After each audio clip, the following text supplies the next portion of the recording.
The current Prime Minister is dragging his heels on the privatisation of the post office, for example, because an election is only a year away. In a private conversation I had with him one night, I was brazen enough to chastise the National Party for its inconsistencies. What you should have, I said to him, is a firm, clear set of basic principles with which all your specific policies and actions are consistent. His response to that was, bullshit.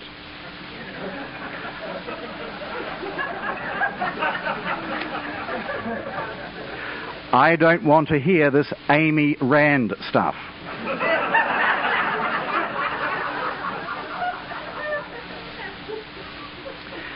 And the Hayekians, while they've been remarkably successful behind the scenes in persuading the government to effect some good reforms in spite of the electoral risks involved, have not been able to effect a significant change in public attitudes. This is because their own rationale for the reforms, as you would expect, especially after the talk this morning, is utilitarian and altruistic. Moreover, while those reforms were taking place, while our backs were turned, in a sense, a whole bunch of regressive, politically correct, environmental and social measures were enacted which have been viciously detrimental to individual freedom. To give you just a taste, it is now an offence to discriminate on the basis of race, creed, gender, sexual orientation or HIV status when hiring employees or renting your property. The way you look at someone can be construed as sexual harassment. You can't cut down or plant trees on your own property without bureaucratic permission. Bureaucrats in some areas can dictate what colour you may paint your house. You may not utter sentiments that could be construed as likely to incite racial disharmony. If you deposit a large amount of cash into your bank account, the bank teller is obliged to report you for a suspicious transaction. If you ride a bicycle, you must wear a protective helmet, and so on and so forth. Much of this, I know, has a familiar ring. In fact, we got it from you.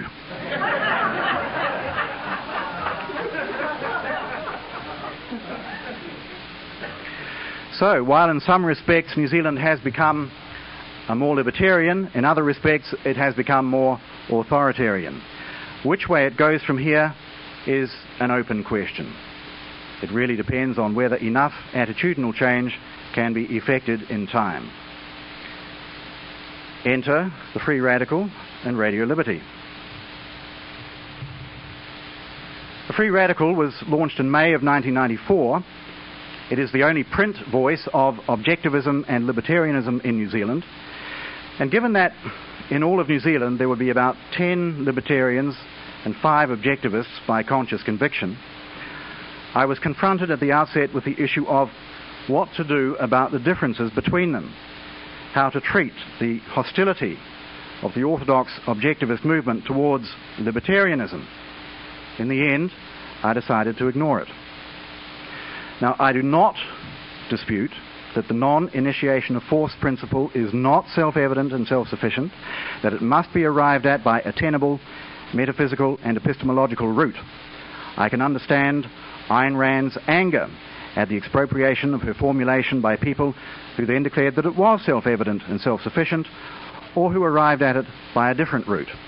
But for existential purposes, I believe that for people to endorse and practice the principle is enough. We can then argue the toss as to how we arrive at it till the cows come home, reasonably secure in the knowledge that no one else is going to impose his view on us by force. In this regard, I was gratified to read the following by Ayn Rand herself in the recently published Letters of Ayn Rand. Quote, "For a practical definition, if men merely agree that no man or number of men have the right to initiate the use of force against any human being, and that includes the forcible seizure of his property, that they have no such right for any purpose whatsoever at any time whatsoever, that would be all we need. That would achieve a perfect utopia on earth. That would include all the moral code we need." Unquote. Note, she doesn't say it's necessary for men to arrive at this position via reality and reason. She says that it's enough for them to hold this position. I believe that too.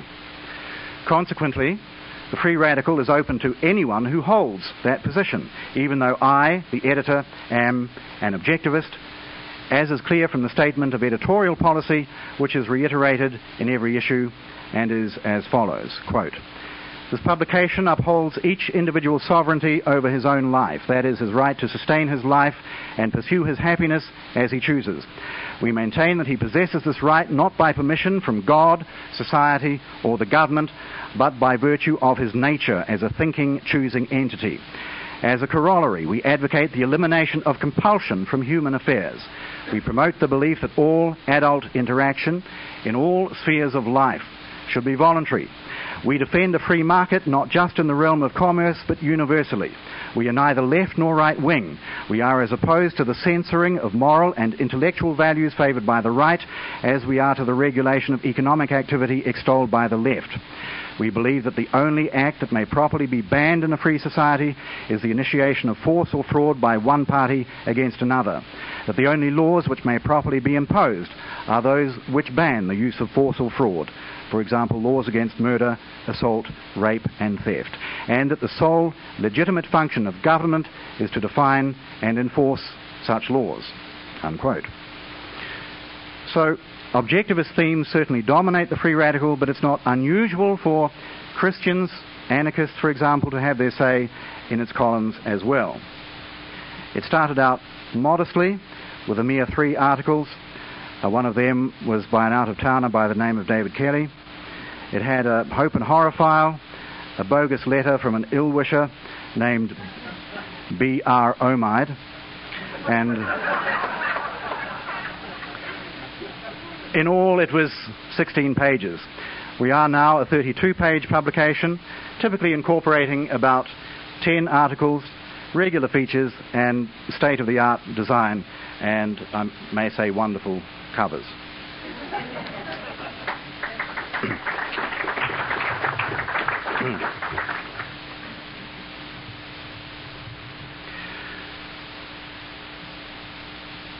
We are not yet making money out of it.